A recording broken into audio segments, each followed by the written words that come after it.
Shalom, shalom, shalom. This is the brother Emma One from GMS London Forecasters coming to you with another lesson. Giving all praises, honor, and glory to Yahweh Ba'Shem Yahweh Shai, Bahasham Rakah, Quadash. I want to give double honors to the apostles and the elders of Great Millstone who rule well, and peace and blessings to the brothers out there doing the work in spirit and power in the name of Yahweh Ba'Shem Yahweh Shai. So I'm going to do a little quick lesson here. Alright. So this is an RT, and it says suspect detained in Germany after killing gas station worker at point blank over request to wear a mask. So this is that wedge that is being driven between, the people. You got a set of people out there that are hell-bent on, basically being, unknowingly being agents for this system. Okay. I mean, here in the UK now we have the law is changed that we don't have to wear these things at the moment. Okay, unless you're in I believe you're in big venues. I could be wrong on that even, but you still have people.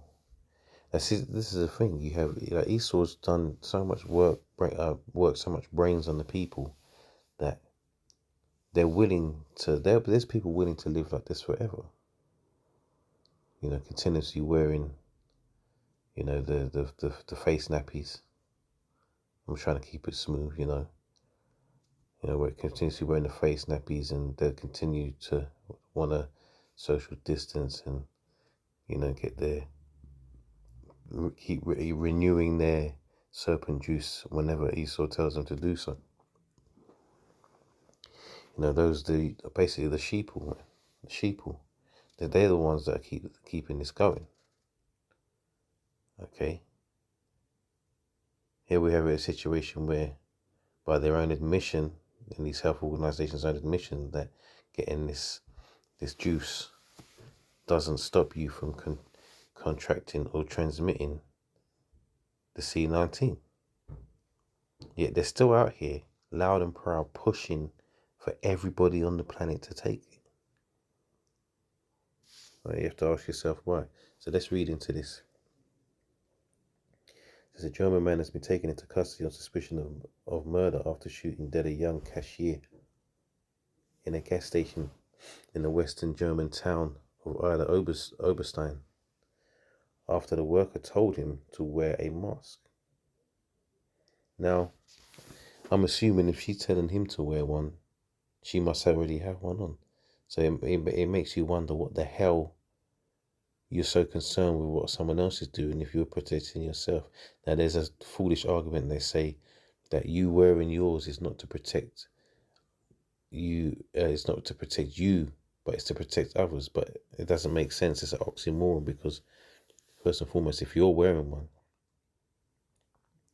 then it is protecting you, because if everyone's wearing them, then it's just going around in circles, man. It's like circular reasoning. Doesn't make any sense. So, reading on. It says, according to law enforcement, the suspect first entered the gas station just before 8 p.m. local time on Saturday to make a purchase, where the cashier asked the man to wear a face covering. After an exchange of words, the man left only to return 2 hours later wearing a medical mask, and then fired a fatal shot at the 20-year-old student working at the service station. Because that's the deal now. Everybody's up in everybody's business, taking on the role of overseer. All right, and that's what they've told you to do, right? You had that Don Lemon on CNN talking about how the people that unvaccinated should be shamed, man. That's the levels it's going to now. All right. So it says the perpetrator fled the scene, sparking a massive manhunt operation throughout the night. He turned himself in. So look, man. It says when quizzed about his motives for the slaying, the man confessed late on Monday that the pandemic was a heavy burden on him, and that he rejected antivirus measures.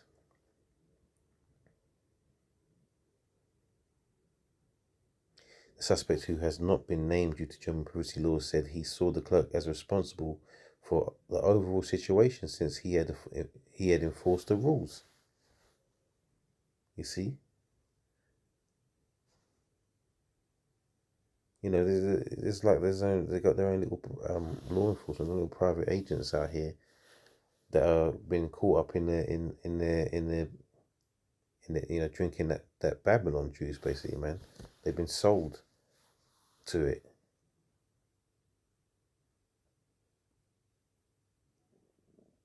It says the alleged murder weapon, as well as other arms and ammunition, were found during the sweep of his home. The original weapon hasn't been found. So look, man, this man was ready to go to war. You know. Since last week, Facebook censored pages belonging to Germany's Querdenken anti-lockdown movement on the grounds that such content violated its policies and were coordinated to drive severe social harm. When what's really doing is they're driving the social harm, man. Anyway, enough talking. Let's get some scriptures, man. Let's go get a few scriptures. It's not gonna be anything long, man. Simple one. A simple little lesson here. Alright, but this shows the situation that we're now leading in, man. You know, there's gonna be plenty more of this. You know, they're talking about the pandemic of the unvaccinated. That'll be next. It's already on the rise. So Ecclesiastes 7:7 says, surely oppression maketh a wise man mad, and a gift destroyeth the heart. Yeah, man. An oppression can make you mad, and it can make you in both terms. You know, with this silly bastardized English language, you know, one word can mean two things. So, you know, it can make you mad, as in drive you up the wall, man, basically. You know, mess with your psychology, all right? And also make you angry, man. And it did both to this man. It's oppression. It's weird living under we was always living under an oppressive state, but now it's more blatantly obvious. All right, this is oppression we're dealing with here. And not only do you have to deal with it from the powers that be, but you have to deal with it from fellow citizens, man. And surely oppression maketh a wise man mad, and a gift destroyeth the heart. And you can even link that gift destroyeth the heart, man. I mean, look, they've been going out of their way to push this thing on people so much that they're offering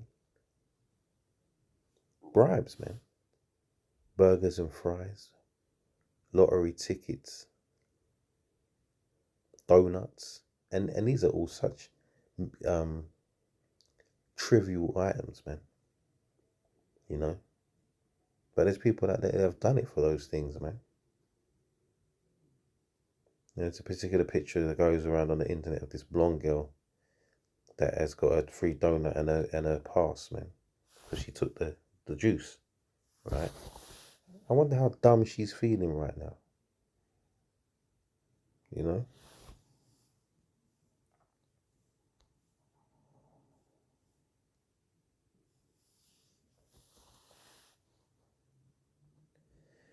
Proverbs 29:2 says, when the righteous are in authority, the people rejoice. But when the wicked beareth rule, the people mourn. All right.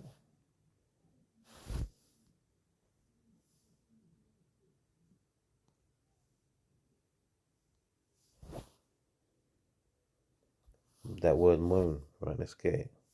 Mourn. Strong's H584. Anach. Anach.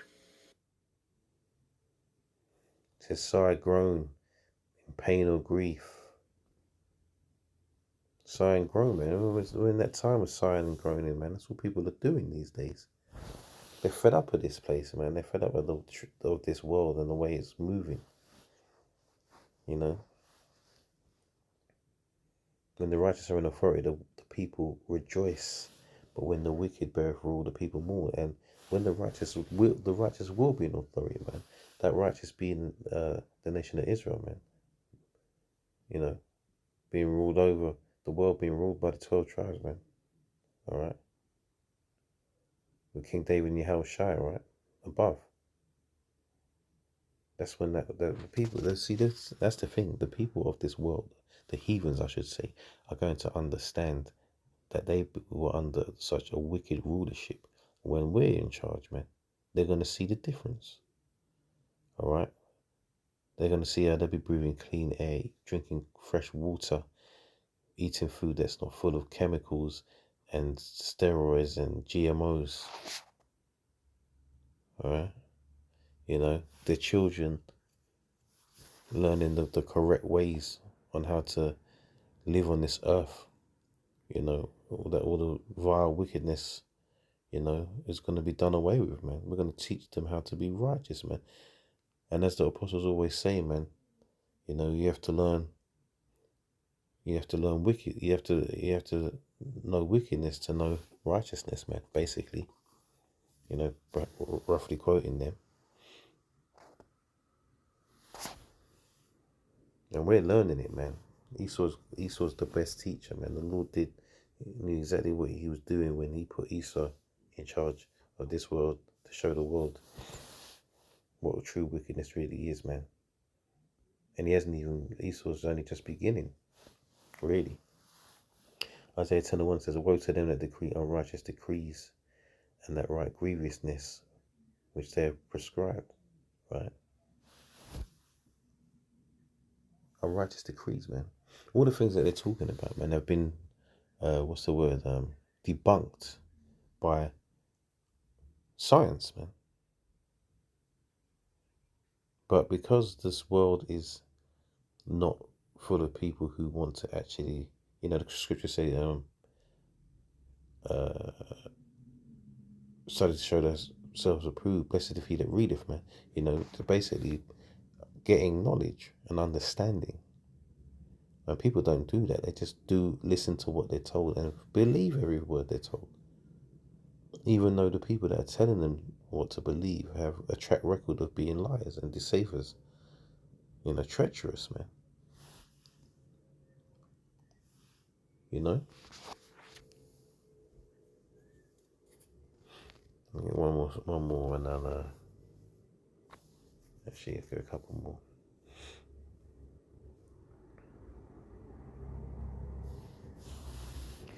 This is Ecclesiastes again, 4:1. It says, so I returned and considered all the oppressions that are done under the sun. All right? And we do that. You know, we every day are meditating on the wickedness that is done on this earth, man. We see it. The rulers of this world care about nobody but themselves, man. They don't even care about their own people. All right? They're evil incarnate, man. Wickedness incarnate. He says, and behold, the tears of such were oppressed, and they had no comfort. And on the side of their oppressors there was power, but they had no comfort. There is no one, there's no, you know, we have a comfort, man, and that's the scriptures, man. All right? And when you have a shy, all right? We have a comfort. But this world, they don't believe in Yahweh Hashem Yahushai, man. So what have they got to comfort them? Under all this oppression, man. All they can do is hope that the oppressors and stop oppressing. And that's never going to happen. Right? You keep hoping for a new government to come into play and make everything bad. It's never going to happen. Because first and foremost, you have the government, then you have the shadow governments, man. You know, you have the elites that are really controlling this world. It's not hard to understand. Those who have the power, those who have the money have the power. All right? Those who have the money have the power. So all you got to do is look who has the money, the corporations, Yeah, the pharmaceutical companies, all the big companies out there that are making billions upon billions of dollars, lobbying all the governments all over the world. They, as hard as it sounds to believe, they are in control.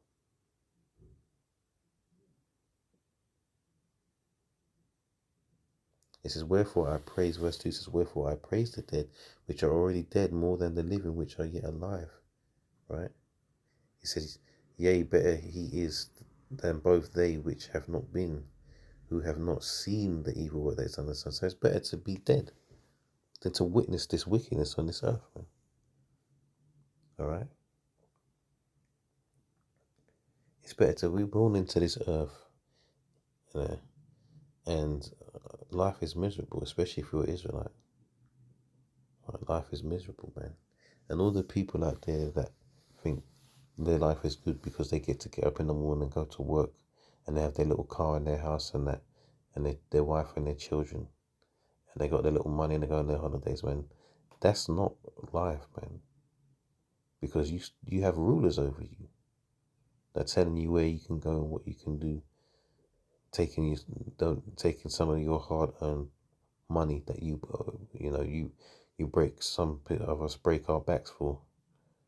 All right, we're under an oppressive rulership. All right, and ultimately, what's going to have to happen in the kingdom is that these other nations are going to have to deal with that. All right, that all the nations for a certain time, but Esau's going to get it bad, man.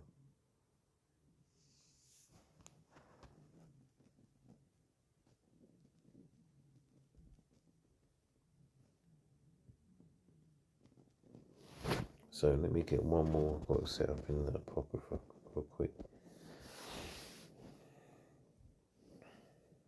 Second Ezra's, we get this a lot, but it's so poignant right now. It's going to be poignant until the end. Second Ezra's 9:1 says, he answered me then and said, measure thou the time diligently in itself, and when thou seest parts of the signs past, which I have told thee before, then shalt thou understand that it is the very same time wherein the highest will begin to visit the world which he made. So measuring the time is just we've been Matthew 24.